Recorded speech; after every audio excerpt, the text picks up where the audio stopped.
we had a high street location, and it's how Breakout started. So we were on the high street in Long Milford in Suffolk for 4 years. We opened a co working space and a business sports centre. And we had to unfortunately close the doors because footfall was too high. Been there, done that, no going back, no. Customer service. I think to talk about customer service. Yeah, let's do that.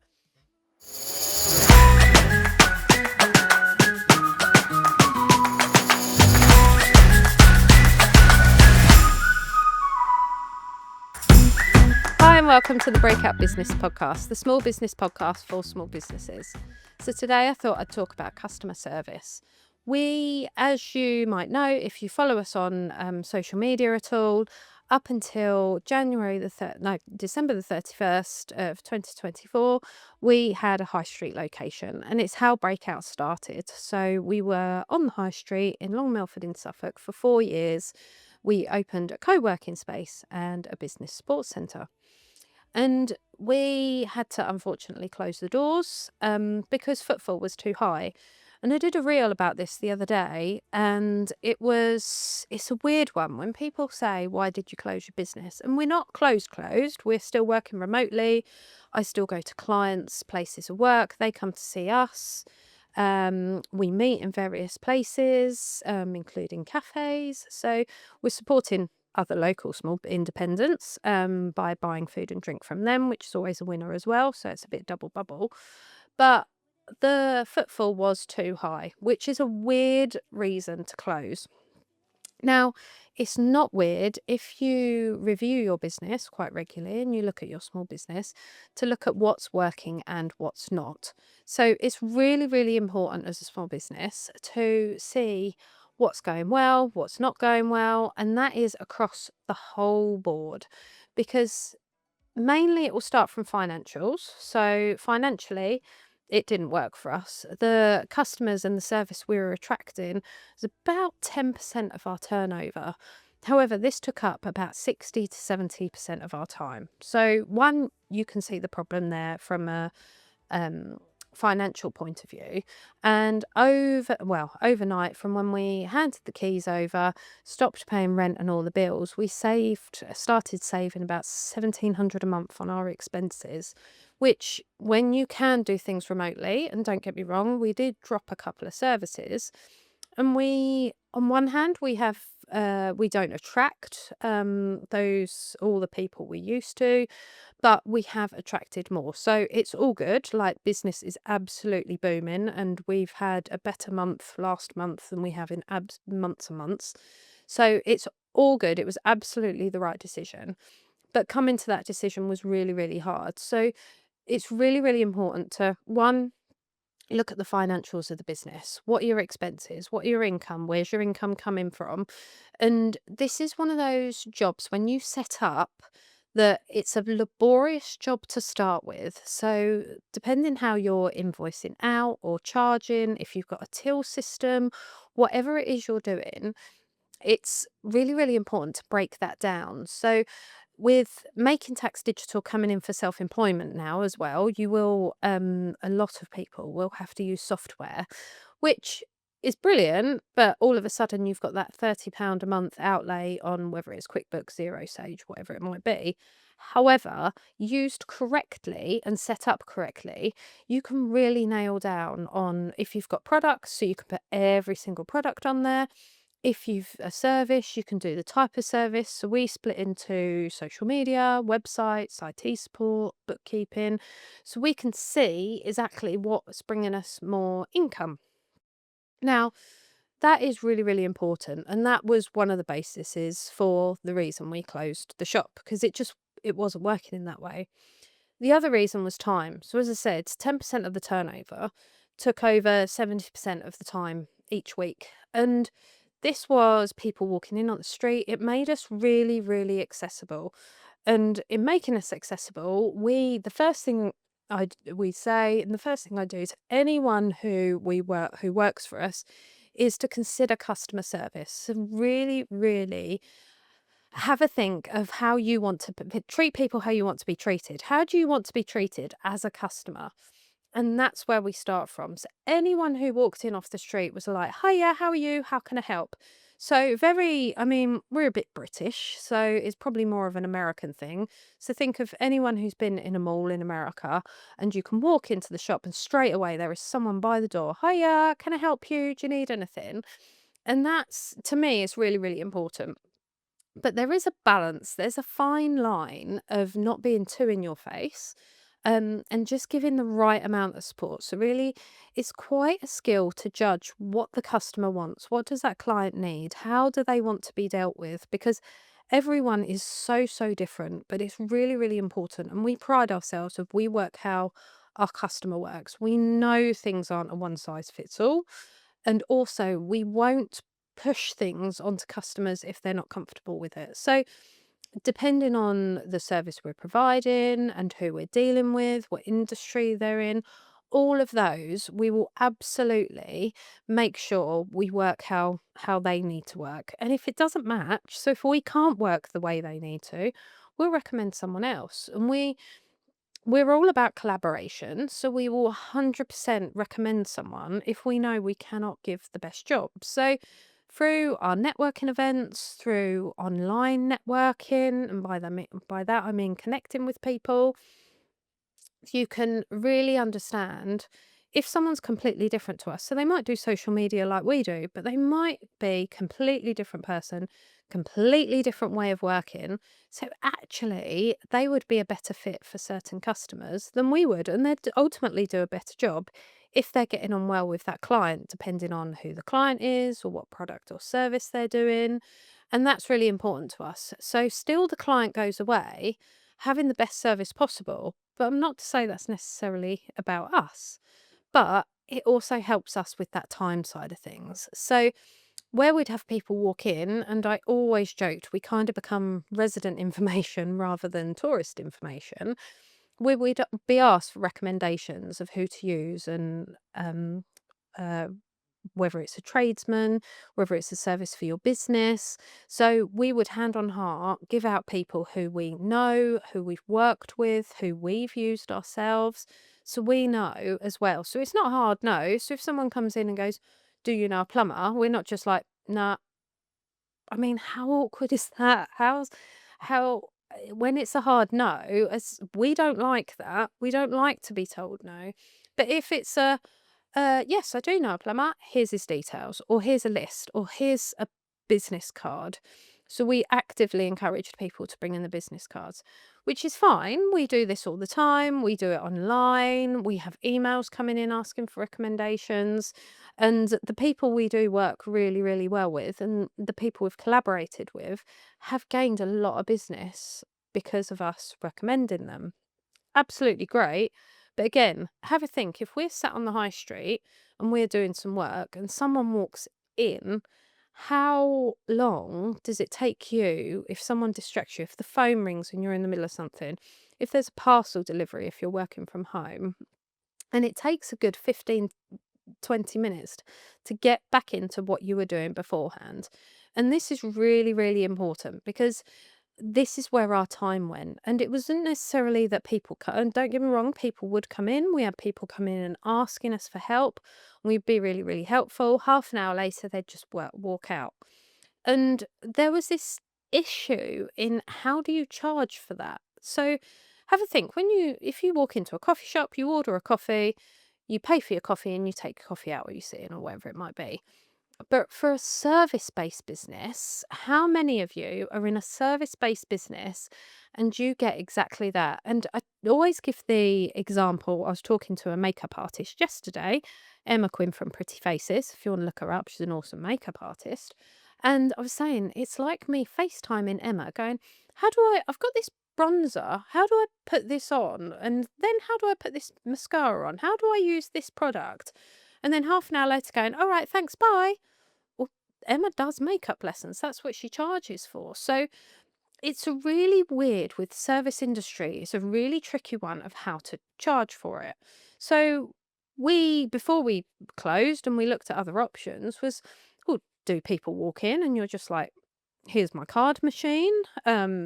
We use Square, so we had it on our phones, or we have the little Square card readers. So here's a card machine, like £10 for walking in. Whereas if they walked in and just went, "Do you know a plumber?" Well, no, I'm not going to charge for that. But also, like I said before, we haven't got affiliates with people, which you could argue is a bad business decision and not what we do. But there's other ways. We don't.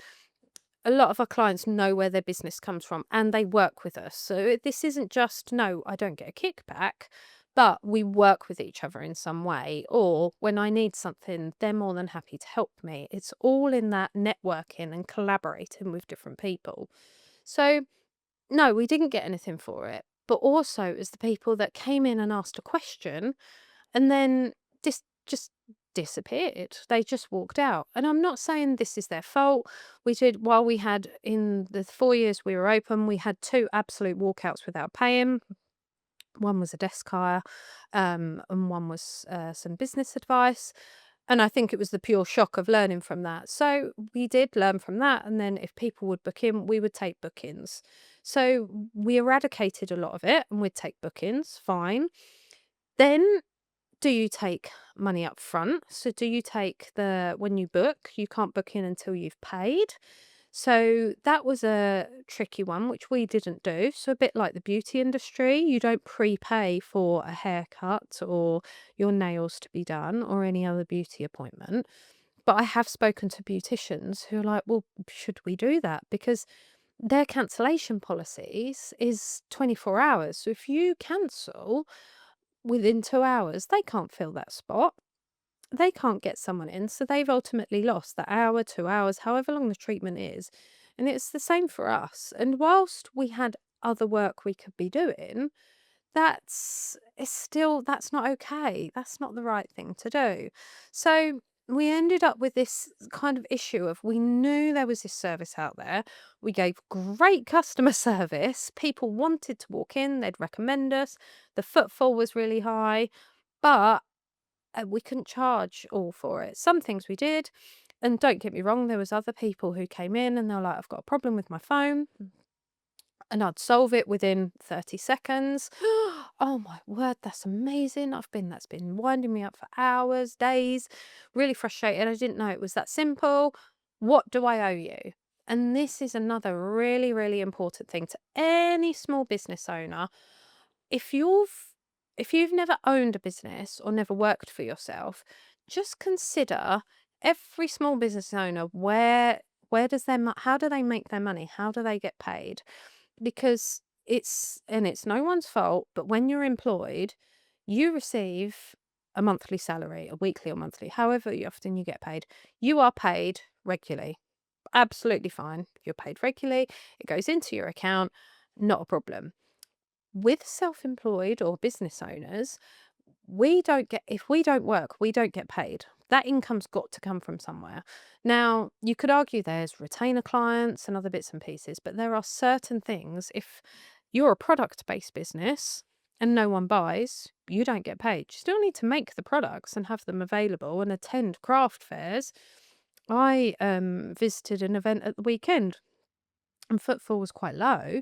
So people have stood there with beautiful stalls and things that they'd made, and that's all their time. That's their business. If they don't sell it, it just sits there. And if it's a larger volume, it's sat in store. They might be paying for storage for that.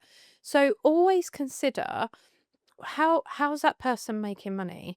So we would have people that genuinely, I've helped them for 30 seconds. How much do I owe you? And one way I built up my business, which is exactly the right thing to do because footfall went up. It's like, do you know what? You don't owe me anything. Thanks for offering. However, tell 3 people today how helpful I was. And that's how we ultimately grew it. It was that customer service of, I mean, how did you charge for 30 seconds? Now, I've been called a bad business owner before because I've tried to fix something for a client, didn't fix it, someone else fixed it for him. And he was like, how much do I owe you? I went, do you know what? I didn't fix it because I didn't want that bitter taste in their mouth of, well, she charged me for that, but what did she actually do? Well, yes, it took me time. And a lot of business coaches will go, well, you should charge for that. You should lay it out on the line. And you can, You can do that. You can put contracts in. There's all kinds of different ways you can run that business, but that wasn't how I run my business, and it's not what I was comfortable with. So that's ultimately how we then lost a lot of time because the footfall was coming in. That then had a knock-on effect because we would sit there. We've always got work to do. We always had work, and we still do more than enough work. We've always getting word of mouth recommendations. We're always getting new websites, social media clients. There's always a lot to do, which is absolutely brilliant. But with the shop and people walking in, and you remember me saying that 20 minutes to 15, 20 minutes it will take you to get back into what you were doing. If you had several people come in on the bounce, you could lose hours. So that work you plan to do for that day does not get done. It just doesn't get done. And that's where the problem lies because ultimately you're then not doing the work you should be doing that you've planned in. So then I ended up working weekends. So for the last 4 months of that year, I worked every single weekend. So where I could argue, yes, it was a financial decision. I ultimately closed the business before were forced to close business. I took the decision, but it was more on the fact of time. And this is where, if you give great customer service and you increase your footfall and you're known for certain things, and people will come to you and you'll get loads of people in to chat to you and ask for help, absolutely brilliant. But what about the work you need to do? What about that scheduled in work? What about those retainer clients? And that wasn't getting done, but it has to be done. So then I was getting up early, I was doing it at weekends. So that then massively encroaches on our family time. And as a small business, you have to have that drive and passion because you are on it and thinking of it and doing stuff pretty much 24/7.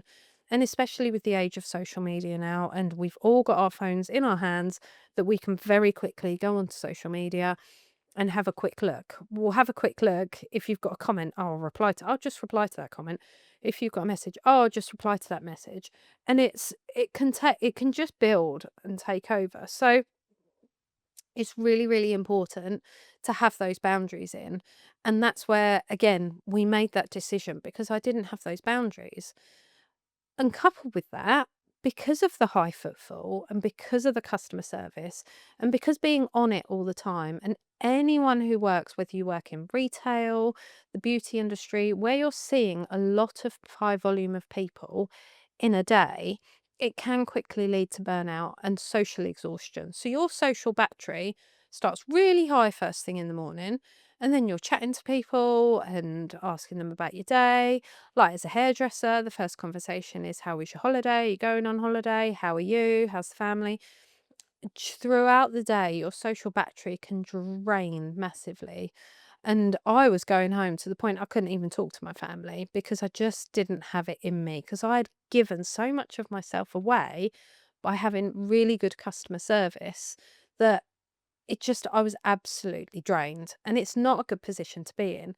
So, whereas that's not financial, that's not time, that is just the whole health and well-being. And I think well-being's such a buzzword nowadays that we're all talking about well-being, self-care. You can easily, I mean, I've spoken about this and my phone's just sat there, so I'm sure my algorithm will show me all the self-care stuff. And it's very, very easy as a business owner that people will quickly say to you, oh, you need to do more self care. Yes, I do need to do more self care, but I also need to earn money. Because remember, if I'm not working, I'm not getting paid. So, whilst you can argue retainer clients and everything else, but you still have to do the work. You still have to do something. You still have to make the product for the next event. You still have to do the service to get paid for that service. And that's really important. So, the opposite of that is then the big companies, their customer service. And why is that customer service so important? Because you could argue that I failed over good customer service. I didn't fail, I evolved, I've got my brand, I've got my reputation. And um, as I've said before, we've had our biggest month in months. So we've got that. We're getting the inquiries, we're getting the word of mouth, it's all working, which is absolutely amazing. However, is it been too much? Whereas now, because I've closed a business, I've had to deal with BT for my broadband. I've had to deal with an energy company for our electricity. And until you have to get out of stuff or until things go wrong with big businesses, who do you contact? So you have a problem with Amazon. Who do you contact? Well, you can contact Amazon online, but there's an answer. So there's not that customer service. Some websites and some big companies don't even have an online chat or email. It's just literally, are you happy with your product or service? Yes or no. End of. That's it. Yes, fine. Leave us a review. No, okay. Could it be these options? And when it's not one of those options, what do you do? Where do you go? And that's the issue we've had recently of just that whole experience of, yes, it's easier to buy from big companies. Yes, it's more straightforward. Yes, it's there. It's quick. As humans, we are inherently lazy. So if I can go on Amazon, click buy, brilliant. It's on my doorstep. It's what feels like within an hour next day. So it's there. But what if it's broken? Now, if I had gone down the shop and I've got that in the, say, in the village where we live, I know it's broken because I wouldn't buy it in the first place. So one, the money's not come out of my account. I haven't ordered it. It's not arrived. It's literally, it's on the shelf. It's broken, so you don't buy it. Number one. The second thing, you buy it, you go and choose your product, you buy it, you get home, it's not fit for purpose. It doesn't do what it says on the tin, or it's the wrong colour, or it doesn't work, or you just don't like it. Again, if you had any experience with big companies of cancelling or returning things online, it is not easy. However, that happens with a small business and a shop and in person. We can just walk down the road the next day. Look, this is it. I want to return it. What are my options? And that shopkeeper will, any proud shopkeeper will help. So whether it's giving a credit for something else or a replacement, or depending on what the problem actually is, they might actually give a refund as well. So again, your money is straight into your account. How many times have you dealt with a big company and you go to return something and they come back, money will be in your account 10 to 14 days? Like, you what? If you've bought something huge, you might not have the money into your account to replace it, or it might be something you need. And this is where, as small businesses, we can give that service. So your money is going towards that service to make your life easier.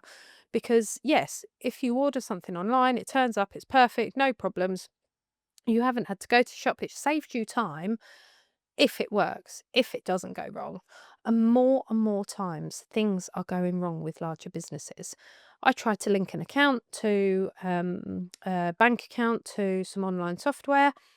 And you get the code. So when you go into the banking app, it gives you the code. Code didn't work, and it was wrong code. It was exactly. So you end up sitting there going 1, 2, 3. Was the exact code? No, it's an issue, and you're going back to square one and back to square one. And this is a case in point of it. Then is taking your time. If it worked perfectly, yes, you have saved time. Yes, it was easier. Yes, no problems whatsoever. But the minute there is a glitch, the minute there is a problem, you end up with no one to turn to, computer says no, and it's taking your time out of how to do it. And if you're having to deal with whether it's an online chat or trying to wait for an email back, we've all got busy lives. We've all got no time. Everyone is busy. So you don't have time to deal with that. So then ultimately you're losing time and money because, as I said, it could take 10 to 14 days for them to return the money or send a replacement, but you've then still had to deal with that. So this is where I'll die on the hill that small businesses are the absolute best. And this is why it's so important to support small businesses. Not that people supporting in the right way would have kept my shop open, because that came down to ultimately my issue, my time, my social battery wasn't all a whole 100% financial decision. But where big businesses don't care, you don't get the customer service that you get from a small business. And you can notice in, even if it's a product, so in product quality, you do not get the customer care and product quality. You can tell straight away if a business has been bought out, if they've rejigged a product to save money, whatever it might be. You don't get that quality. And I think the quality goes hand in hand with the customer service, because if you've got a high quality product that you sell really well, people want, and if it's a small business, you don't need a customer service team. You don't need that aftercare sales. Whereas if you're a bigger business, like how many big businesses have a huge customer service team that you probably can't get hold of? I mean, they've probably cut them quite a lot, but if they've got, why have they got a huge team? Why not work on not having the problem in the first place? Whereas a small business owner will 100% work on not having that problem in the first place. They don't want to employ someone just to pick up the problems. So as the problems come in, they will refine. They'll refine their product, they'll refine their service, whatever it might be, they will refine it to avoid having any complaints. I've got several clients, they absolutely hate getting a complaint, and rightly so. Sometimes gone are the days, I mean, the customer's always right. Sometimes it's a customer error. But if it's not, they will find a way to fix it. And that's why it's so, so important of if you can support small. And yes, 100%, it might be more expensive. It probably is more expensive. But where's your money going? Your money's going back into the local economy. Your money is supporting someone's dream. They genuinely, 100%, we've seen the memes, we've seen it on social media where people do a little happy dance because people have bought from that small business. 100% that happens. The messages I get from clients, oh, I've had a booking. Oh, I've had an order. I'm so excited. Big businesses, like, it just, they don't even notice it. There's so many, which I'm not knocking because there's a place for them, but there's also a place for small businesses as well. And I think if you can take the time to look at other options of where to buy stuff, where to put your support, what you can do, who you're going to be dealing with, that is so important and ultimately will make your life easier. So let us know, have a think, let us know what you think of this episode. Are you a small business? What do you do for your customer service? Do you go out your way? Or maybe you don't have any issues with your products or services. We did have a networking meeting recently, and some of the client stories were absolutely scary. It wasn't the small business owner's fault, it was a customer fault, and it had to be resolved in certain ways. But what are your stories? Share them with us. Let us know. And if you need help with customer service or you're not sure how to deal with customers, let us know. We are an award-winning business in customer service, and we could definitely help you get out of every which way possible. And if you've got a friend that's maybe a business owner or another client that needs help in that area, send them this episode and let us know what you think. And as always, for a small business podcast, like and subscribe because it will definitely help us. And maybe leave us a review. Let us know what you think. And we'll see you next